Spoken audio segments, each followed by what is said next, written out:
د سوات مرکزی ښار مینګورې زمرودو کان محلې کې هغه وخت په خلکو کې لوی تشویش او اندېښنې راپورته شوې کله چې 15 ورځو کې د یو کور 3 مړو تنانو د کرونا ټیسټ تصدیق رالو. په مړو تنانو کې یو 40 کلن زوی او د هغه مور او پلار شامل دي. د ترڅنګ د کور په 4 نورو تنانو کې هم د کرونا وایرس تصدیق شوی دی. د کورنۍ یو غړی نیاز خان وایي چې اوس اندېښنې دادي چې په دغه غم کې د سیمې په سلګونو خلکو سره په ګڼ شمېره سره رشته دارو هم ګډون کړی. څوک اوس دا تپوس کوي چې یاره زمونږ به څه کېږي، څوک وایي چې یاره مونږ د آیسولیشن طریقه کار څه دی، کوارنټاین کو ځان نو څه مونږ له پکار دي. که مونږ ځان کوارنټاین کو نو مونږ ته بچی ډوډۍ څنګه راځي، میډیسنز به څنګه راځي.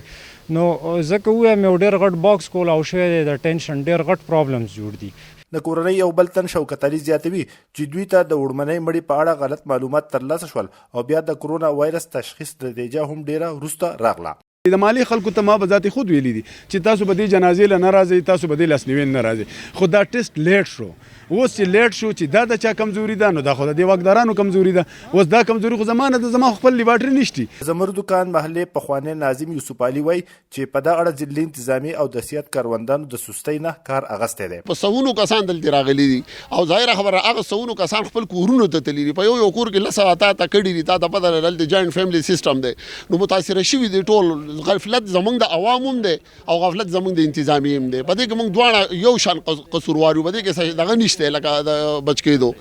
د سوات ضلعي صحت محکمې یو چارواکی ډاکټر انور جمال وایي چې دوی په وخت د کورنۍ سره تماس نیولی و خو دغه کورنۍ د دوی په هدایتو عمل نه دی کړی.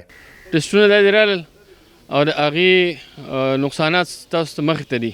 تقریبا په هغې کورنۍ کې شپږ داسې زمونږ خویندې او زمونږ مشران دي چې هغه انفیکټډ شول او اوس بیا په هغې کې 2 مرګونه وشول. په هغې کې بیا هم دغې بار بار وینا پس نه هم هغې هلتې لاسنیوه او خپل ګیدرینګ جاري ساتو.